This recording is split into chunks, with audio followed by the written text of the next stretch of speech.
It's time once again to slip into your camo, grab your bow, and join us out in the field for another episode of the Up North Journal, presented by PSE Archery. The Up North Journal crew is knocked and ready to rock for another exciting adventure. So let's step outside and hit the trail. This episode is brought to you by PSE Archery, Black Eagle Arrows, Cabela's, Antler Action, Spot Shooter Archery, Tom's Custom Turkey Calls, Family Traditions Tree Stands, and Badass Slingshots. Cheers. Welcome back to another Journal episode, everybody. Yeah, thanks for the coffee again. Welcome back to us being in the cabin for the first time in a couple weeks. Yeah. Man, am I tired. You smell too, but that's another story. I do stink, man. That's what happens when you go to deer camp and you've got one shower amongst 20 people and you have to take a number and your number doesn't come up in 3 days. I think you really ought to need to get another shower. Well, I'm on scent control and I'm trying to control my scent. You might want to go jump in that lake you got up there. Oh man, that'd be cold. Ooh, I bet. Well, you know what though? It would be cold, but it wouldn't be too cold because it isn't frozen, right? It could be worse. Yeah. It hasn't froze over yet. It's not like you'd have to cut a hole in the ice and jump in. No, not yet. But yes, we are back in the cabin, and you know what? I don't know about you, but pretty much I think our hunting season, rifle season, is over. Yeah, I made a post this morning on Facebook. Took a picture of the sunrise. It's like, this is the last sunrise of rifle season 2016 here in Michigan for me. Unfortunately. And it goes down with moderate success, I'll say. I got a doe in the freezer. It's you do? Better than bringing home the same box of shells I went up with. So True. But, we hunted hard. You hunted hard. Overall, how'd the camp do? Up, down, equal? Right now, if you're just counting total number of deer taken last year versus this year, we are one behind last year. And I know that number is going to change because we still have muzzleloader season and we're going to be after it hard again here in a couple weeks. Right, exactly. So you're pretty much on target from last year, so to speak. So to speak, yeah. Now, if you're talking bucks, no, we are down. Last year we had 7 bucks. This year we got 1. Buck sightings? Down. Buck scrapes? Down. Buck rubs? Down. Trail cam photos of bucks? Down. Right. Now, when I say buck, I'm talking trail cam sightings of bucks. Everybody knows I've been chasing one main buck pretty much since October. Correct. I did see him on trail camera again on November 9th. You didn't see some of those kind of rubs around? No, but I saw the picture you posted. It looks like you went out there with a machete and just started scraping that thing. Man alive, that's a rub and a half. Yeah, that's right in practically my back door. Yeah? Yeah. But so you were chasing the one deer. Did not see him. Now, I did pull trail cam photos for the last week as I left today. Have not looked at them. Okay. Keep my fingers crossed. So. And you haven't heard of any other camps taking a big buck? No, I've talked to 4 camps. Okay, you have had reports from other camps. Okay. Yes, and same MO across the board. Same problems that we're having. Really? Yes, no rubs, no scrapes. The camp right next to us took 1 buck. Took an 8-point, typical Michigan 8-point. We had 2.5, 3.5-year-old 8-point taken off our property. Like day 2 or 3 of the firearm season. That's it. Wow. Yeah. And club to the north of us, same problem. They're not seeing anything, not shooting anything. And another club to the south of us met that gentleman at the gate last week. It was towards the end of the first week. Oh, yeah, okay, yeah. And they're the same issue. And really? I don't know about this week, but no, that was last week. So that's crazy. I wonder if it's the weather? And there's an and to this. And believe it or not, the local DNR check station down the road. Oh, here we go. Said their deer numbers are down. Yeah, okay. After the first week. Now that's I'm just putting that out there. I know you are, because I'm letting it float through the air. They were open all that time to catch all those deer. Yeah. Mm-hmm. But anyways, so it sounds like from your general area. Mm-hmm. It'll be down. Okay, let me classify that. Go ahead. Your buck kill should be down. Mm-hmm. Your doe kill should be up. It is at our camp. At your camp, it is. It is at our camp, baby. It is. That's for sure. But here we go. We had a QDMA workshop, man, and we taught some people some things, and we shot some does, and yeah, we thinned out just a little bit. We're still not to our target number yet, but we did better than last year. Right, and we talked just before we went on the show. You probably should, if everything works out the way you think it is, you'll come close. Yes. Which is good. And then you can go into the second half of the study after season, kind of work through the numbers and find out how 2016 was, and then how 2017 might start shaping up. You know, and I'm really hoping that this year's buck, I'm gonna call it our buck issue, right? I'm hoping it's an anomaly for whatever reason, but I come up with, in my little pea-sized brain of mine, I come up with a theory, and you know, as we were talking at camp, we were talking about first estrus cycle, second cycle, third cycle for does. Yep. When doe and buck ratios are out of whack. And I actually saw, I mean, I hate to say it, but a little dink of a fawn. It had to be third cycle fawn. I seen it still had spots and was, I mean, tiny. It still had spots. And that was in, I want to say, the first week of October. Really? Yeah. And I'm like, okay, that's not good. But did you see that deer during gun season? It was on the opposite end of the club of where I hunt. Okay. So I don't know. I don't know. You might see it in trail cams. Maybe, yeah, possibly. But the issue is, that's telling me that we're having a lot of second and third, and some third cycle does being bred. We got too many does. Were our bucks stressed through the winter to the point that maybe we lost some? That's my little, like I said, my little theory. Now, overall, asking a question. Overall, your winter was considered mild. Yeah. Right? Yeah, generally speaking. But once the ground freezes up there, they can't dig down to the rye or the clover, you know, that we've still got. And we've still got some. I mean, right, you're still going to have some, and then it'll get snow covered, and then they can... Yeah, it's real hard on them, you know. Right. But when that buck's running and chasing and doing what a buck does in the rut, you know, for 3 straight months, I mean, chasing does, it's not good on them, man. No, it's not at all. It stresses them. Especially if you've got that excessive number of does that basically, when So said, Mr. Buck looks to the right, then looks to the left, and straight ahead and behind him, and you got does going off into estrus left and right, and he's like, which way do I go? Yeah. You know, like we talked about, he's not going to eat for 3 months. Right. Basically, he's going to browse, and then he's like, whoop, got to go. Yeah, yeah. You know? So I don't know. I mean, it's just a question. It's a question that a solid answer you probably won't have, but you might have a general idea come after your study. Maybe. Because I'm hoping that after you pull these trail cameras and after you look at them, and then I'm hoping that you start maybe some of these bucks show back up. That's my hope. Because I really think, as far as like the first week with that supermoon being the way it was, they did not have to go, you know, like I said, it was so bright, they didn't have to go anywhere. Right. And they could just not move. Right on. The rut was going, yeah, sure. But like you said, if you've got that many does, he doesn't have to go anywhere. Right. You know, basically, he'll be like a drive-in. Yep. Let him come through, and he'll, okay. Fast food, man. It's like McDonald's. Exactly. You know, that's the way it is. But, you know, it'll be interesting to see after... He's McLovin' it. He is McLovin' it. Literally. You had to go there. Yeah, I like that one, don't you? Oh, Lord. Man. What's on the dollar menu? Yeah. Well, you know what? What's on the dollar menu is a whole lot of does. Yeah. You know, and it's almost too many.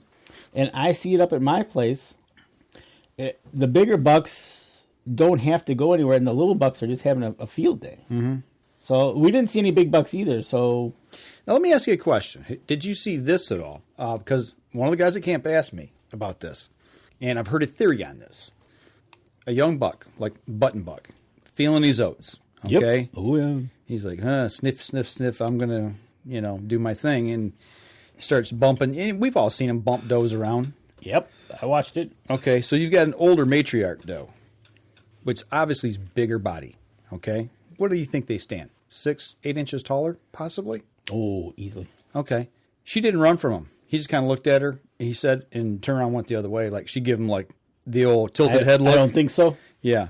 Yeah, I saw that. Now, think about this, and I heard this year. The problem is those little guys, they're not big enough to breed. Literally, they can't mount a doe because they're not tall enough. Correct. So that's probably why she's like, yeah, get out of here.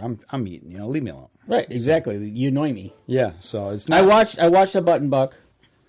Called his nickname was Q-tips, because that's basically the tips of a Q-tip were the size of his antlers. I watched him bump a doe.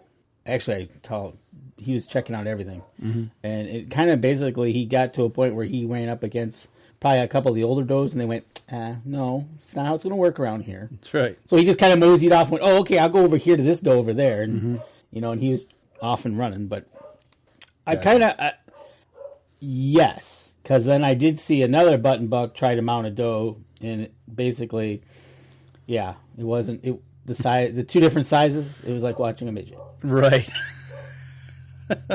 Okay. But let's leave it at that. Right, exactly. But it just, you're right. So those are for the smaller button bucks, the yearling bucks and stuff. But the ones that got a little bit bigger, and if they don't got a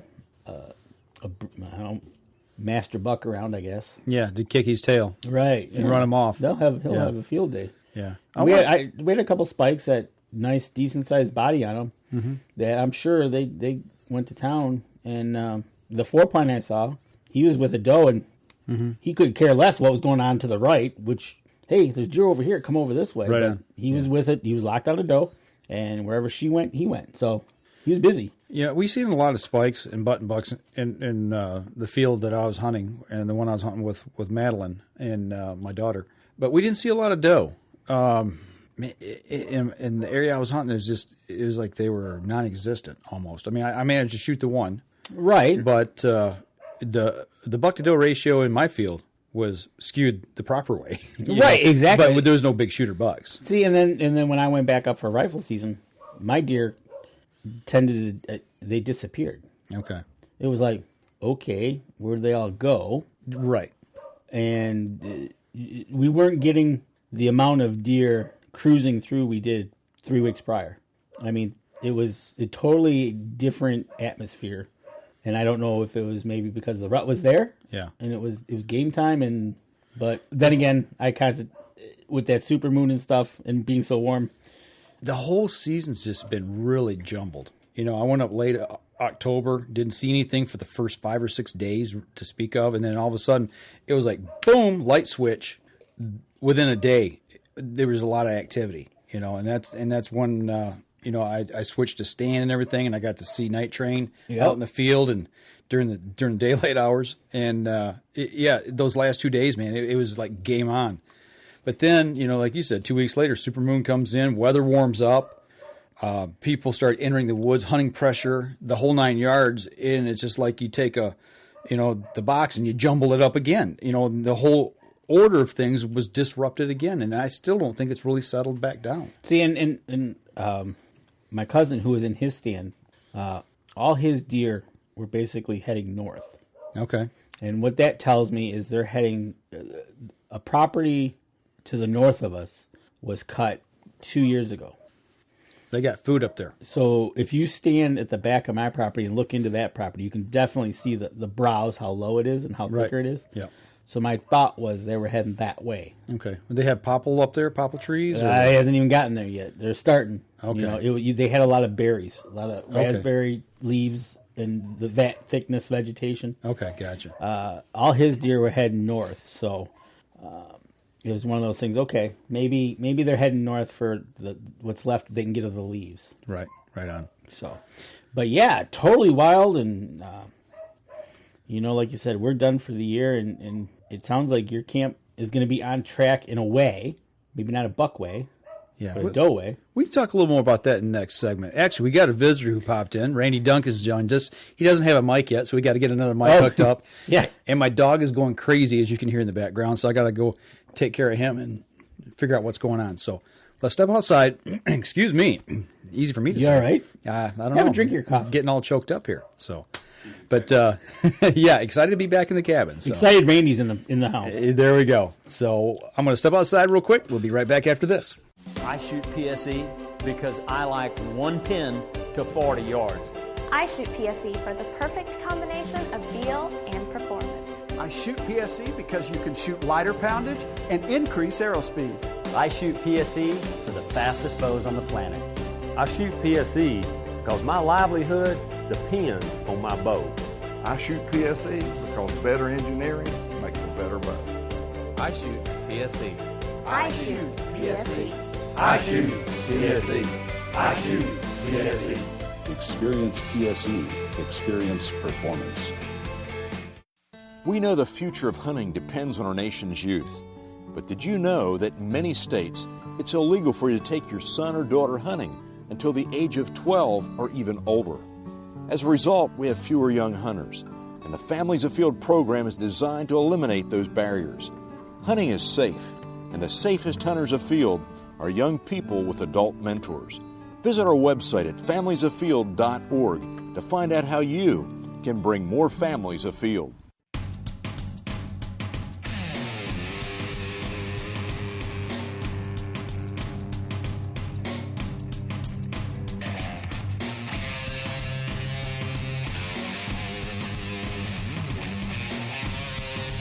Welcome back, second segment of the show. You all See, right over there? that's what happens when you don't have. Sometimes we don't have a guest. We got to assemble a spot for them.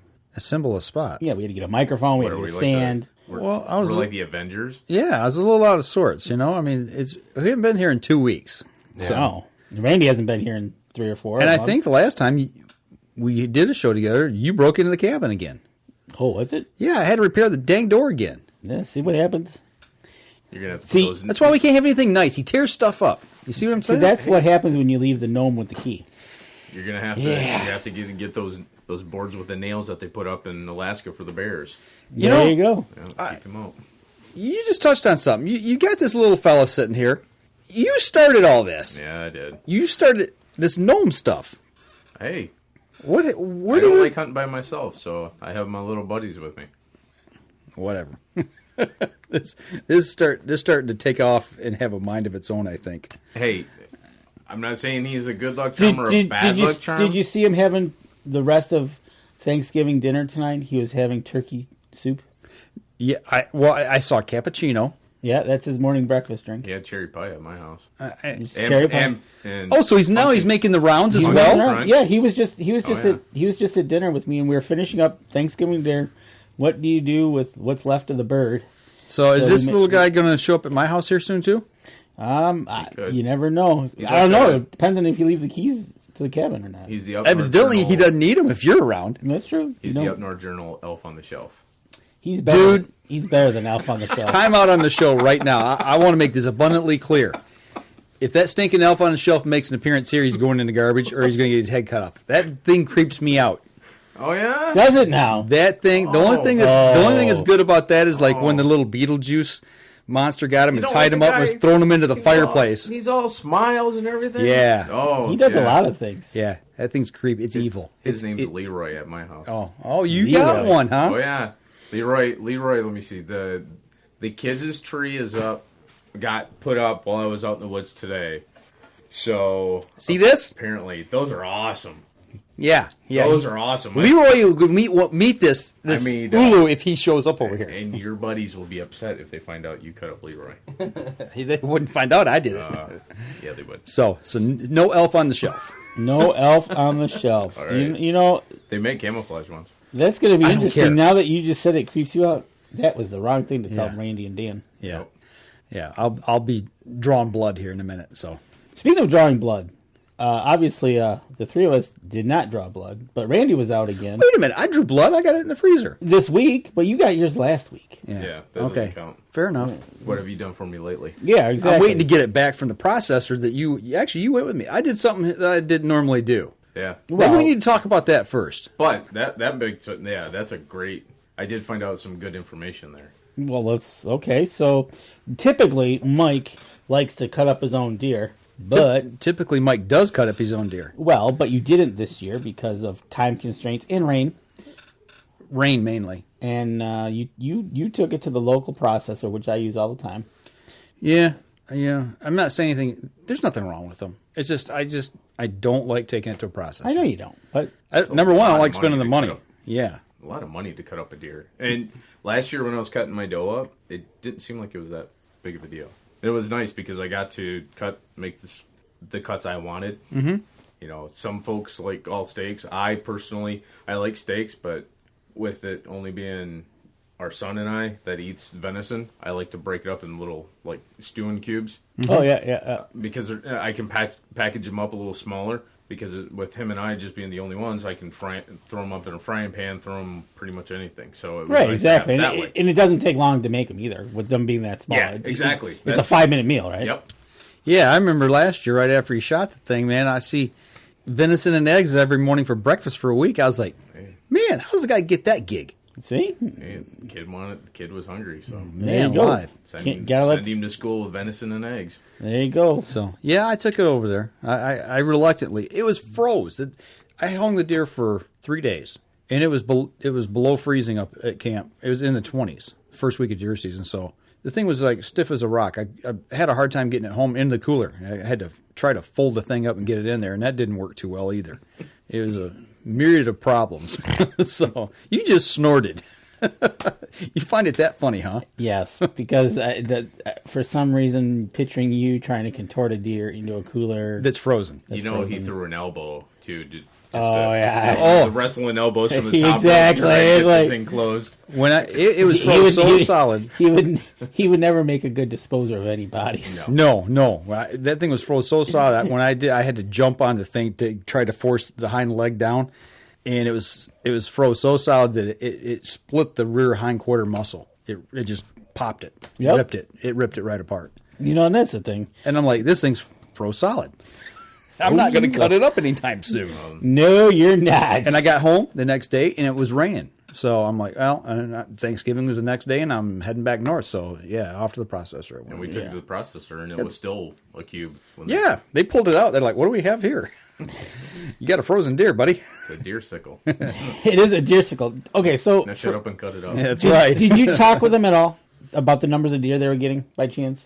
They said it's about the same as... Yeah, but it was pretty busy. Because there was one person in front of us that was dropping off a deer. Then there was a guy from Ohio that he was from Ohio. His son shot the deer in Ohio, but yet he was in Michigan. Yeah, in southern Michigan. Dropping it off. And the processor's not in the middle of nowhere, but you gotta know where it's at to get to it. Yeah, it's not off your local highway exit with a sign that says here. Yeah, turn off the dirt road. Yeah, couple dirt roads. Go to the stop sign, turn right, go down the dirt road, turn left. Yeah. Yep.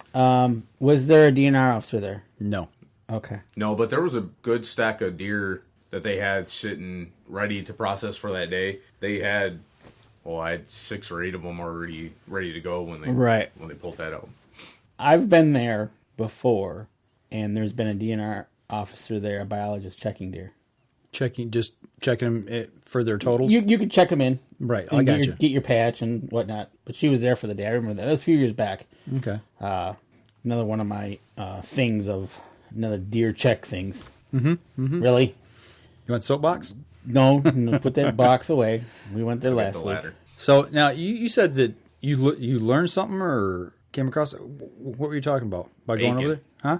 Bacon. Oh yeah, the bacon. Yeah. Oh, bacon. Deer bacon? No, yeah, bacon. Well, it's kinda. Well, yeah, kinda. When bacon in general, they were talking to the gentleman from Ohio, and they want to know, what cuts do you want? Do you want your back straps, whole or butterflied, and the hunter sticks and all that stuff. And then it came to hamburger. Okay, do you want it no mix? Do you want to mix with beef? Do you want to mix with pork? And then came the ultimate answer: do you want bacon? I wasn't there for that questioning at that time. Yeah. Oh, so mix in your hamburger bacon. Bacon, yeah. So that's So I'm gonna try to shoot a deer. Yeah, just to go over there and get bacon burger. Well, they asked me the questions. We're going through the questions. Yep. Back straps, do them whole, don't butterfly them. Steaks out of the hindquarters. What do you want doing with the rest of it? I said, grind it. Make burger out of it. And then she says, well, what do you want in it? And I go, well, what are my choices and how much is it going to cost me? That's the second part was probably the more important thing. And she ran through it. When she said bacon, it's just like I heard angels. They went, oh. I look at Randy, and his eyes are twinkling, and he's looking angelic, like, please get some bacon burger. I already had the answer, and I was going to answer for him, but I'm like, not my dear. Not my dear. Don't answer that. But, and I'm like, okay, what's it going to cost me? And she's like, $6 for the whole deer, if we did a whole deer. Duh, do it in bacon. So you're going to be getting some bacon burger back. Yeah. Wrap it in bacon. We're going to have, and then I'm going to put bacon on the burger. So I got bacon burger with bacon, and then we're going to wrap it in bacon. Now, all the then fry it in bacon grease. Yeah. So you get but all the burger you're getting back. Bacon burger. Yeah. All the bacon bits on top. Yeah. All the burger you're getting back has bacon in it. Yeah. Mm-hmm. Interesting. Your summer sausage is going to be bacon summer sausage. Yeah. No. That's the second deer I got in the freezer. Archery season. You're You're confusing the two. What's the problem? Bacon venison summer sausage? How is that a problem? Well, he's got the recipe, and I got to get the grinder, and we're gonna do a batch. So, and then we can do 2 batches, but we got to start simple first. I don't want to get too complex there. Bacon. That's the whole thing. Bacon. There's nothing further. And you wonder why sirens just went by. Bacon, right? And look, both of you have smiles on your face, and we're talking about bacon. Because we're looking at you as you're talking about bacon on my face because there's bacon. Yeah. And the people listening, as soon as they hear bacon, is probably going to put a smile on their face. I'm sure you cannot be upset and eat bacon. Yet to see that. Have I ever been upset? The only thing I've been upset for is if it was undercooked. So I'll say maybe. Don't like chewy bacon. But it's got to be crispy. Oh, okay. Oh, but did we have some crispy bacon at deer camp this year? Oh, my Lord. Because they probably baked it. Oh, it was awesome. So bacon. We've digressed here from deer hunting to bacon. That's a good topic. Well, no, it's just an additive that I've never heard of them adding bacon there. So that's a new one to me. I grew up in Bertrand, so Tony's is bacon right there, and get your bacon on half a bacon on a BLT. And go to Bertrand and get your bacon on. Yeah, which I was there yesterday, and it smelled like bacon. Imagine that, huh? So, but no, it's let's go. Okay, so you took it to the processor. You haven't got it back yet. No, it should be this week. Yeah, it'll be this week. That's cool. Numbers for him were average, he said, which is interesting, considering what we talked about in the first segment, that we think about our deer, what we're doing. But that's northern Michigan compared to southern Michigan. Right. Which I was trying to hopefully give you a number, which he said was about the same as last year. So I'm excited to see the numbers that the DNR are going to give us. Yeah. Okay. Next topic. Because they're gonna be exactly what we need to know. Yeah. Yeah. So speaking of next topic, so where were we? Randy was out in the woods this week. Yeah. Yeah. You've been out. You said you're going to take up duck hunting again. Yeah, I'm going duck hunting. Well, I'll tell you what. Let's let that hang for a minute. Let's let that float through the air along with the bacon smell, and take a step outside. We'll take our next break. We'll come back and we'll talk about maybe doing some duck hunting and wrapping some duck in bacon. We'll be right back after this. Bacon. So what do you do when you've completely redefined the way bows are engineered? When you've reached the pinnacle and the band starts playing your victory song, you start a revolution out of thin air.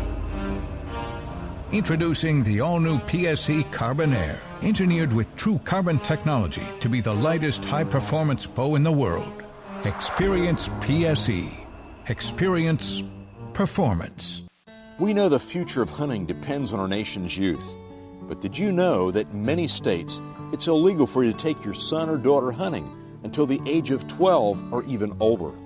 As a result, we have fewer young hunters, and the Families Afield program is designed to eliminate those barriers. Hunting is safe, and the safest hunters afield are young people with adult mentors.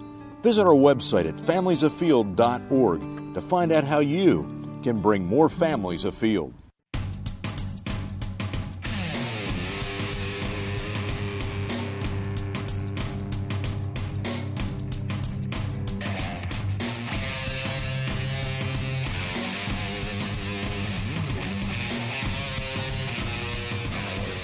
We don't need to go back to work. So yeah, 4 weeks until Christmas. We're back. We are back. Next segment of the show. And I've come up with a new recipe. Does it have bacon in it? Yes. Awesome. And this is not a deer recipe. This is an elf on the shelf recipe. I'm going to take an elf on the shelf. Maybe not Leroy, but No, don't elf on the Leroy. shelf. I'm going to cut him up with the ulu I got from Chip Hailstone in Alaska, and I'm going to wrap him in bacon. Everything's better with bacon. Elf on a bacon. Elf on bacon. There we go. Oh, boy. Or bacon wrapped elf. There we go. Bacon wrapped elf. I like where this is going. Okay, so now you went deer hunting and you want to take up duck hunting. What happened? You have another bad experience? No, I didn't. It wasn't bad. How was different. it? How was it hunting the property? Well, it was cool because with able to hunt private land during gun season, I haven't been able to do that except for the weekend that you and I hunted Last year. Yeah. Well, I take that back. I did go up with a buddy years ago and hunted a weekend, but it was there. Yeah. Yeah, All it right. was So there. you were able to get on private land. So I was able to get on private land, and there was about 45 acres that I had access to. All archery only was a stipulation. So you got to wear orange because it's firearm deer season, and it's archery only. Yep. Okay. Yep. So it was different. I never really walked the property. Okay. But I was able to do it this week because I was the only one that had there was two of us that had access to the property.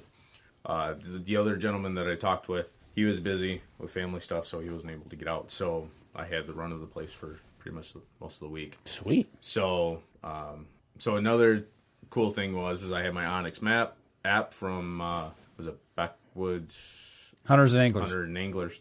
So the gift that they gave us with the Onyx maps, I was able to walk the property using the app and got a really good feel for the property and where I'm supposed to be, where I shouldn't be, how close some of the neighbors are. So it was a pretty cool place, and I was able to see a couple spots where that may be a funneling deal for the deer. Not being new to deer hunting because I've deer hunted all my life. It's just sometimes it wasn't as not as important, but it wasn't a big as deal with me. So sometimes it was just me sitting in the woods. Getting out, trees. counting trees, killing time, and enjoying the outdoors. Yeah. So, but with being able to be on private property, you can do some things different than you can not do in public land. Mm-hmm. Public land, you just can't be walking around aimlessly because you may get shot. Right. Yeah. Or you're going to screw somebody's hunt up that you didn't see or whatever. But being on, basically having the run of the place, you could spot and stalk from time to time. Gotcha. But the problem with having access to all the cool technology is sometimes you don't stay focused. You overthink it. No, sometimes you're playing on the technology. Oh. Yeah. I've heard this story this week. So with on the property, there are some tree stands that have been set up for some of the other members I have that have access to the property. So I was hunting out of one of the tree stands, and it got to the point where I had watched the squirrels. I've counted leaves. I've counted trees, and it's still getting kind of antsy. So I'm like, hey, I'll pull out my map, and I'll start looking to see where I'm going to go next. And I'm looking at it going, okay, well, I haven't been over here yet, so I'll go over this way. And then I heard a twig snap, which I thought was a squirrel because I've had 6 or 8 squirrels that morning. Cool. And I just kind of look up, and there's a deer. And he's coming 30 yards. Ruh-roh. Coming to me. And I'm like, oh, well, hell. Okay. That's what I get for playing on my phone. Well, exactly. And of course I'm thinking, wah, wah, wah. So I put my phone down, and he still hasn't seen me. And my bow and I'm on this platform, and it's about 10, 15 feet in the air. And it's a 4x4 and 2x6 platform.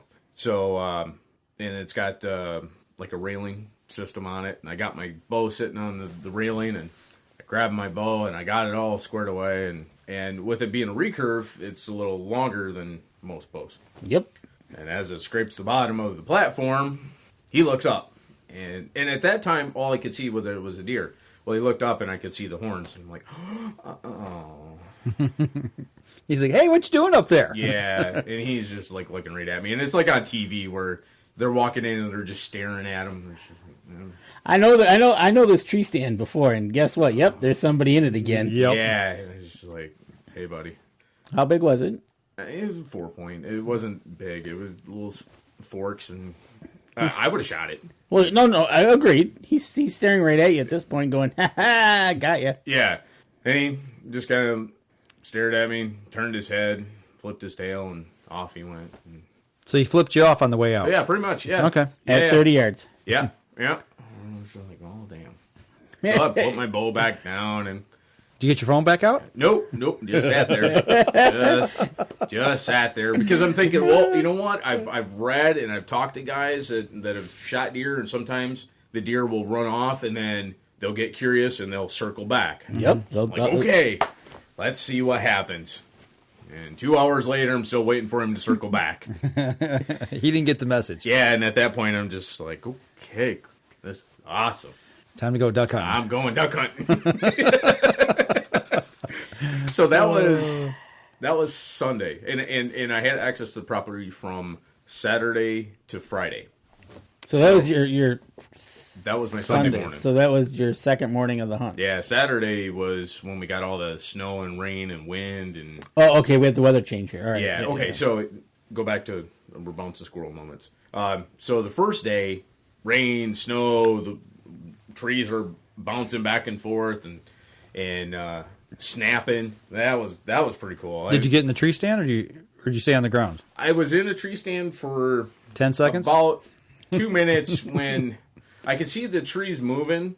And it wasn't the same tree stand that I'd seen the buck. Okay, this was another one on the other end of the property.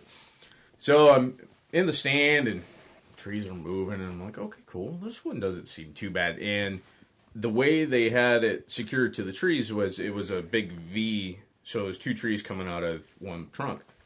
Excuse me. So they have it secured to both trees, and the wind had been strong enough where it had snapped the screws into the platform that they held in the other tree.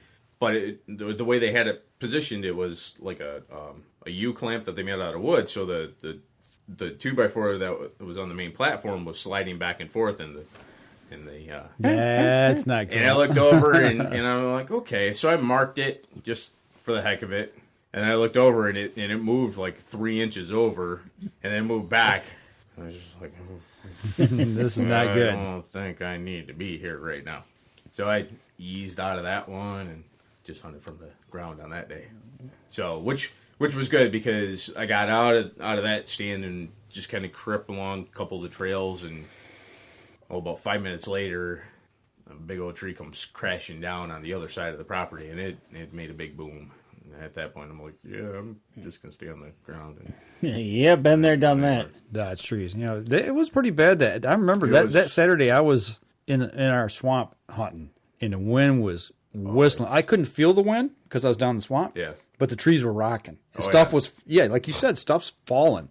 And I lasted for a couple hours, and I'm like, I think I'm going to get out of here. Well, so Saturday, we got out of there, and then Sunday morning, when I was driving in, well, that's why I ended up hunting that tree stand where that buck came in, because one of the trees had actually fallen across the road that goes into camp.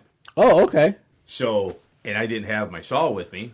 So I was just like, well, looks like I'm hunting over here. Looks like I'm parking right here, and I'm going to head in right here. Yeah. Well, in the road or the trail that drives into camp has some turnoffs, so I was able to turn off in case the other guy that was going to hunt that week, if he came in, he could get around. But he wasn't really going to get too far. Right. He's going to be as far as you. Yeah. So that's actually, it was a blessing in disguise, because then. So hunting that stand, I was able to see the buck. And then after I spooked the buck and he ran off, a couple hours went by, I went down and started walking around. Then I started seeing more signs, deer scat and hoof prints and all of that in this area. So that's where I spent most of the rest of the week there. Cool. The boys and I were able to get out a couple times.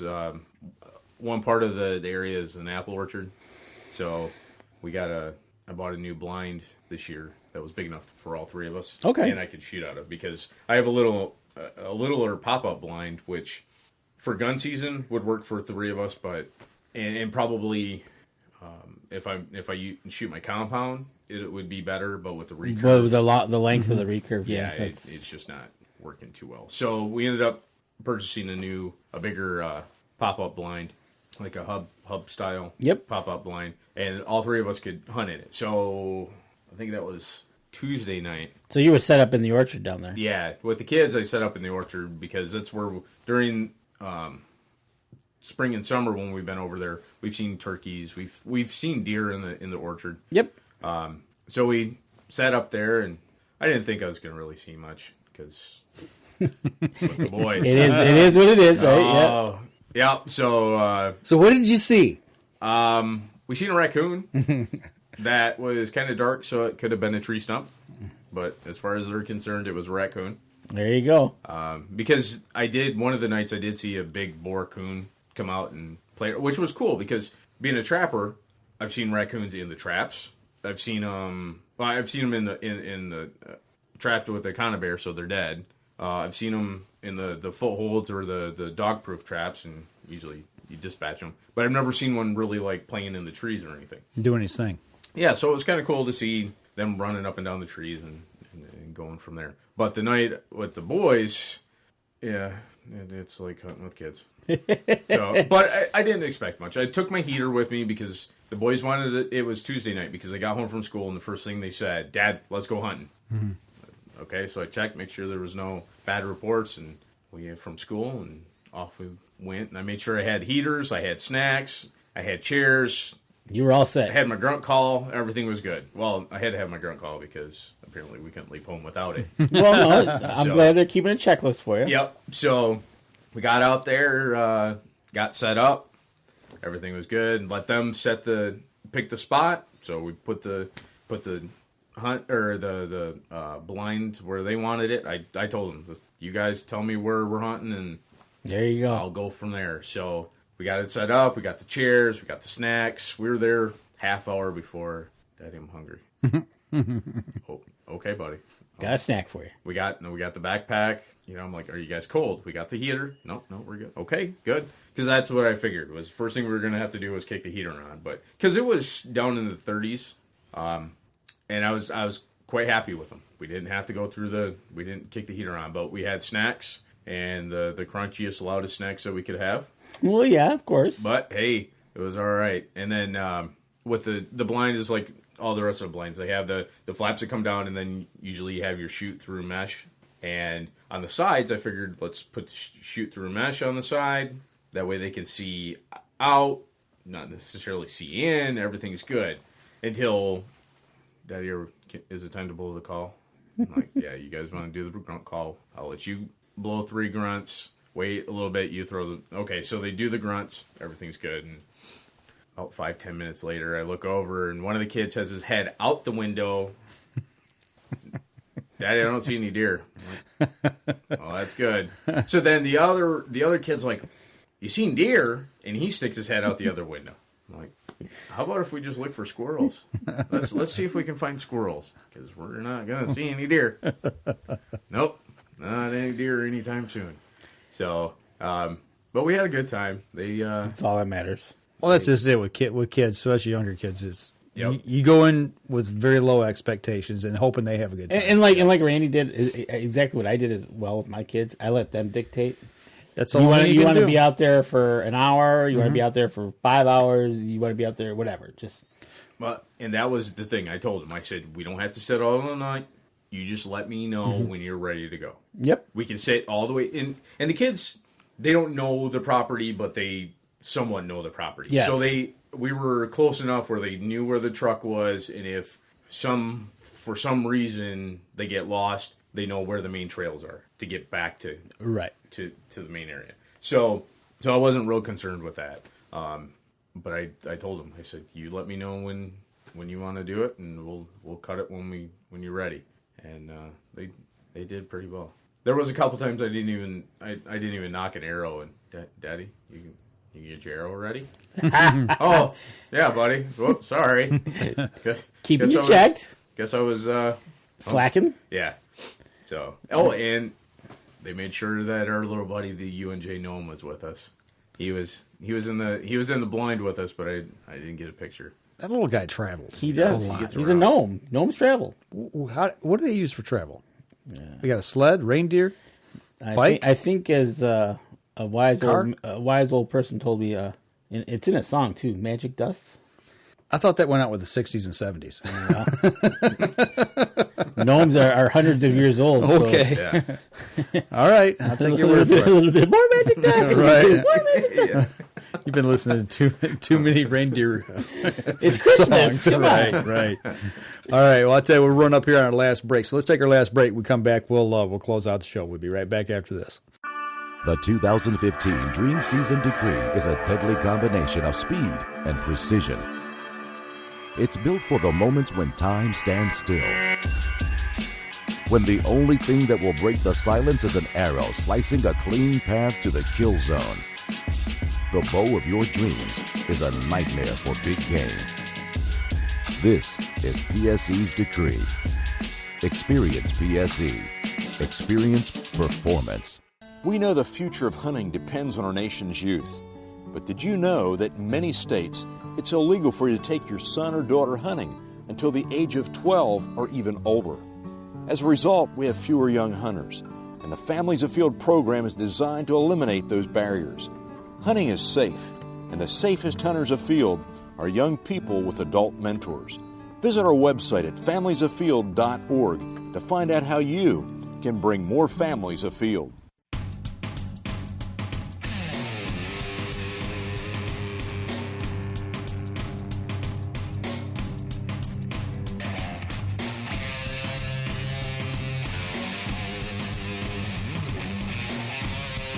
Last segment of the show, wrapping up 2016 firearm deer season. Yeah, another one in the books. If you had wrap yours up kind of in a little summary, what are you thinking? What am I thinking? Intrigued, sad.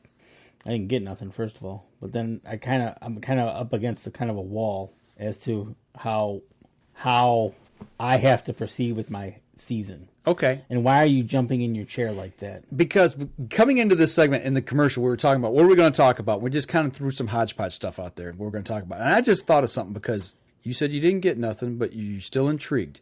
Yes. You posted Durkin's article about his camp. Where did you see that? I read it. Yeah. They did not. They have not seen deer. 3 years?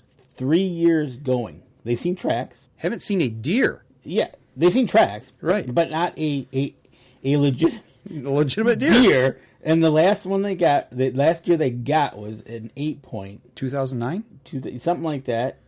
But they have not seen, and this is in Wisconsin, they have not seen a deer, but they have hope. See, and that's what got me. And I posted back on, I commented on yes, you did. On that. I said, the glass is half full. Optimism leads to success. Correct. And that's kind of how... That's what you're thinking. That's what I'm thinking because I can't manage my does. Okay. I didn't see the bucks we needed to see to shoot. Okay. But we saw a lot of little ones. Mm-hmm. Promising. Right. Now, hopefully within the next year, we start managing what I can manage. Our resources is the property. And like I talked about in a couple segments ago, they cut north of us, and that's kind of which way the deer were going. So hopefully we cut our 200 acres here in the next year, and within a year or two, the hope is that maybe the deer won't need to be going north. That they'll stay put. They'll stay put, and hopefully get some food plots in. It's going to be like a blank slate. I've talked with the forester, and I'll get with him, and we'll develop a plan. So yeah, kind of like that article by Patrick, and I don't know if I could go 3 years without seeing a deer. Right on. I give them a lot of credit for that. That's patience. That's huge patience. See, Randy, no duck hunting for you. Oh no, there's still duck hunting. If Pat Durkin can sit there for 3 years and not see a deer and still go back to the same place, right? Exactly. That's patience. Yeah. So that's glass half full. Sure, absolutely. Okay. So what's your call of your deer season? Kind of the same thing. We're into, I guess this would be our second full season of QDM at our place. We shot a lot of doe this year. Haven't reached our goal yet of what we wanted to take off the property to get our deer numbers down and get our buck to doe ratio right. But we're in the right direction. I'm very optimistic. I was talking with some people at camp this week, and they're asking me some things. We got a picture, and I know both of you been to our camp. On the wall, that picture from 1986 with all those bucks on the buck pole. Yep. I think there was 17, and they were all nice racks. And one guy asked me, he's like, "Do you ever think we'll get back to that again?" And I said, "Not anytime soon, but I'm optimistic at some point we can." Exactly. And he's like, "Well, with the current state of the way things is going in Michigan," I said, "Doesn't matter." I said, "We manage our own piece of the pie." And that's the way I kind of, I can, we get on our soapbox about the DNR and stuff, but I guess like you got your acreage, I got my acreage, and okay, so I got to focus on what I can change. That's right. Yeah, focus on what you can change. And we had one of our new members let a 2.5-year-old 8-point walk this year. And I was just like, yes, okay. But it crossed the property. 10 minutes later, he heard a gunshot. Don't know if I got shot, but he was sad. He's like, "I don't know if I can do that next year." I go, it takes time. It takes time. Not every deer that you let walk is going to survive.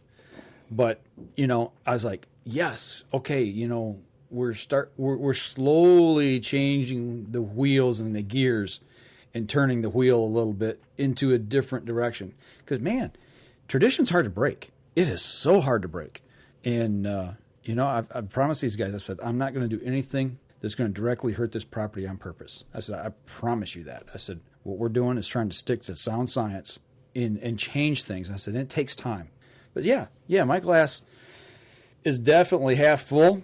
It's not overflowing. Nope. No, it's being filled. It's the way I look at it. The glass is being filled. Yeah, I only took 1 buck this year. You know what? There's still season left. And I guess as you get down the road into the new year and talk with the other camps a little bit more and get a perspective, it doesn't sound like it was only you. That's it. It seems to me to be area wide. So, right. Is it an anomaly? Don't know. Is it something going on that we're not picking up on? Don't know. But that's the thing is we've got some contacts in the area, and we're starting to grow that little group out. And you're at the beginning stage like we were 3 years ago. Yep. So I'm looking at 3-5 years down the road from now. I'm hoping that we really have something dynamic, exactly rolling at that point. And that's the hope for me and the UP is hopefully the weather plays nice for a few years. Right on. And it's able to help us do that. Because there's one thing we can't determine is what Mother Nature's going to do. Can't control that lady. So, what about you, Randy? How was your week of deer season hunting the private land and where you've been all week? It was good because I've had the access to hunt private land, and then at the end of the season, last 3 days or so, I've been hunting state land. And it's been in different parts of Michigan. So it's been a little challenging because I've been going into areas that I haven't been real familiar with.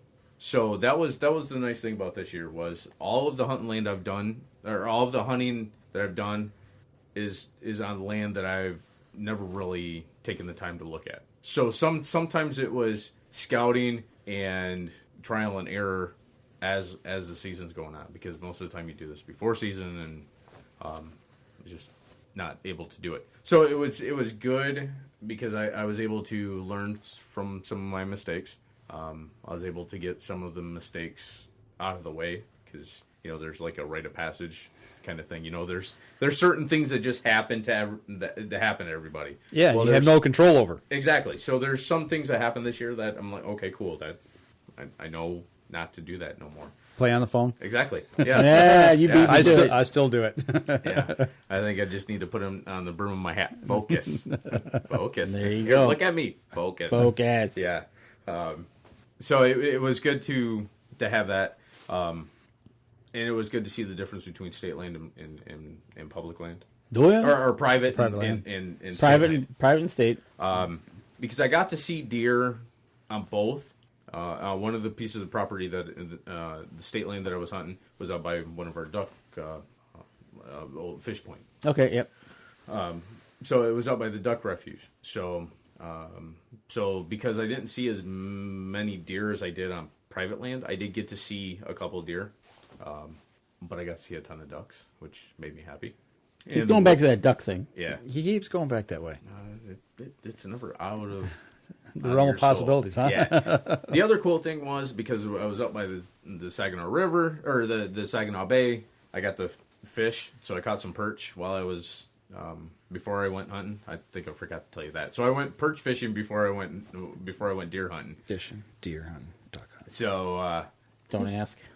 Hey, I'm just a well-rounded sportsman. He is a well-rounded sportsman. And I made a contact with a new trapping buddy, so I may be doing some water trapping here, and some beaver trapping in the winter. It's interesting you brought that up, because on the way home, that little light went off in my head. Oh, good Lord. Wasn't a stroke, was it? No, it wasn't a stroke. Okay, good. No, but I was thinking, I'm like, okay, now that this part's done, now what do I got to do at home? Because down here, I don't like hunting state land because I don't want to get shot, number one. Yeah. But I'm thinking, what can trapping.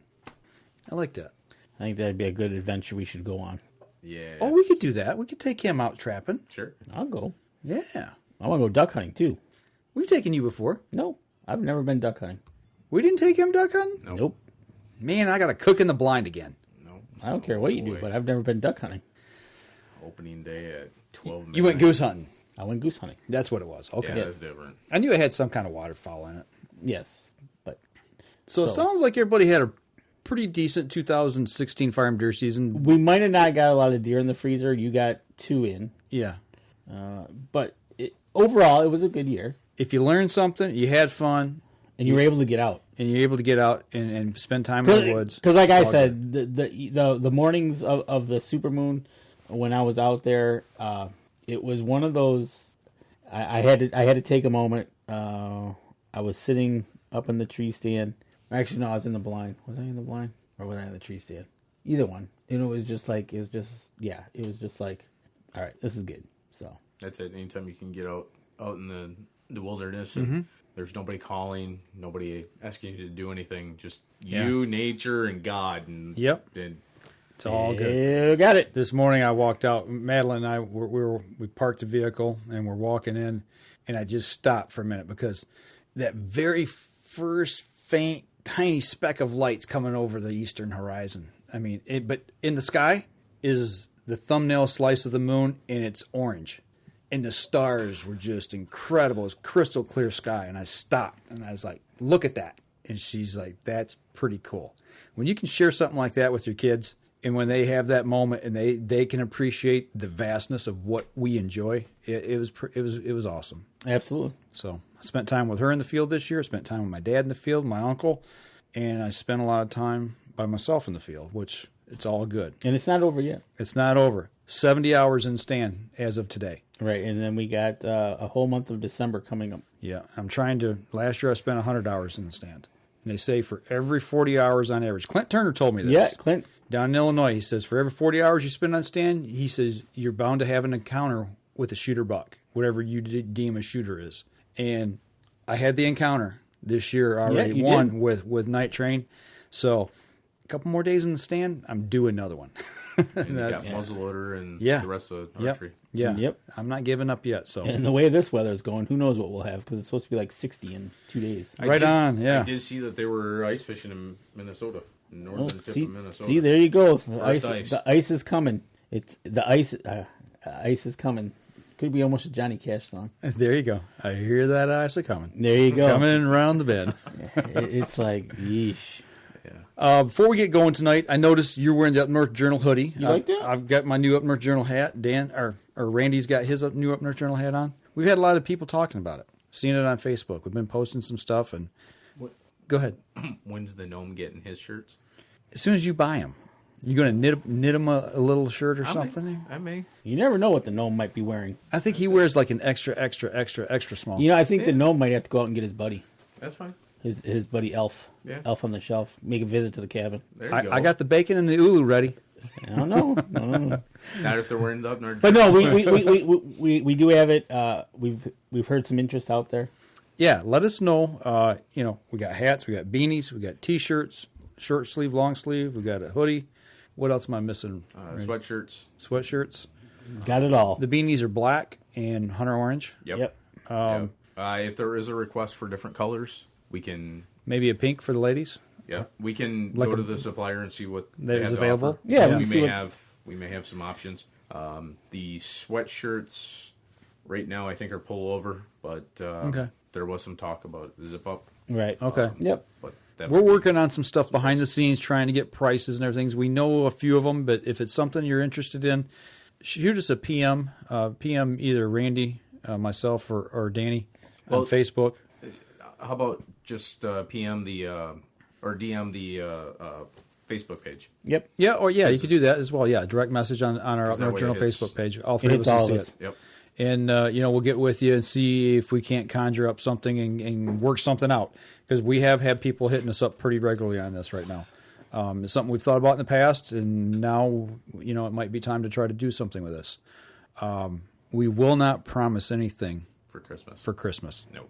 And then I'm not going to ruin somebody's present. So, but yeah, let us know. And if you're still out there hunting, which I hope you are, get out there, hit it hard, be safe, know what's behind your target before you pull the trigger. Definitely. Absolutely. And keep talking. I'm quickly looking something up here. Keep talking. What do you want me to say? There you go, Randy. A quick note to Jason Radecki. Oh, okay. That's right. He's been messaging us back and forth on our Facebook page. Who drove through the UP listening to our show. That's right. Thinking about me, and then when he got to the lower peninsula, thinking about you because he ended up in Luzerne, which is right next door to where you're at. Yeah. So you started talking to him, and I seen them talking, and all of a sudden I picked up in the conversation. I thought, oh wait, I got to put my name on the end of this so he knows who's talking. And then he put his name on the end of his message. Right. So it was good to hear that Jason listened to our show. We kept him awake through US2, which is that's a job. It is. I tell you what. But yeah, I'm proud we could do that. Jason, it's good to talk to you on Facebook. Glad to know you're listening to the show. So I just want to throw a shout out to him. If he's driving US2, these guys are not a sponsor of our show, but I want to give him a shout out because I got to use my gear again, my tools, and my backpack on my doe. Stop in at Rapid River Knife Works. That place is just awesome. Their stuff is pristine. It's quality. It's just really cool custom-made knives and hatchets and the whole 9 yards. And I've got my skinning knife, and I've got my pack axe, my little mini pack axe, and another knife from there as well. It's just stop in and take a look. Well worth the investment on a good piece of steel to use out in the field. So. Yep. Oh, and I think I'm okay to say this. I'm pretty sure you did as well. But next year we will be back at Cabela's. Yes, we will. You and I will be working with Cabela's again for 2017. Yep. So we got word of that in between deer hunting season and emails, traffic back and forth. Yep, we're signed. We will be working with them again. So expect some shows coming from Cabela's and hopefully from a new Cabela's in the spring sometime. Yep. I haven't confirmed any of the details on that as of yet, but no, we're working those through. We'll probably be working those through the new year. They have a targeted date of spring. So yeah. In Michigan, that could be June. Yeah, exactly. I was told that walls were up, but I cannot. I was told that walls were going up. You need to stop by and take a pic. I'm going to have to go over there and because I now know the area where it's at. It's a fresh build. It's a fresh. Nope. It's a fresh. In a store and nope. It's a brand new 80,000 square foot store. Is that over kind of in the area where we're going to benefit for kids? That is exactly in the area, probably within a mile of that place. Oh, so guess where we're going to go make a quick pit stop on the way then? Probably we'll be there. Yeah, probably we could stop over there, check it out. But I did hear get your selfie. Get your selfie if I don't get one before you guys. But so hopefully spring, yeah, exactly, spring in Michigan. But they're targeting spring to open. I think it's 88,000 square foot store. Right on, good deal. And we'll be working with them. So a bigger playground, another playground. Is that yes? The size of Dundee or the size? No, size Columbus, Granville. Yeah. Okay. Here in Michigan, they're not probably gonna make any more of the other stores. So the bigger ones, yeah, or the smaller ones. I heard either. Nope, none of those. So everything's gonna be in that 90,000 square footish size. Right. So and that's still a go. Even though all the noise you hear between Bass Pro and Cabela's, it looks like everything is still on track with their own thing. Benefit for kids. Are there tickets left? As far as I know of, as I talk to you right now, it's a wait list. They're on a wait list.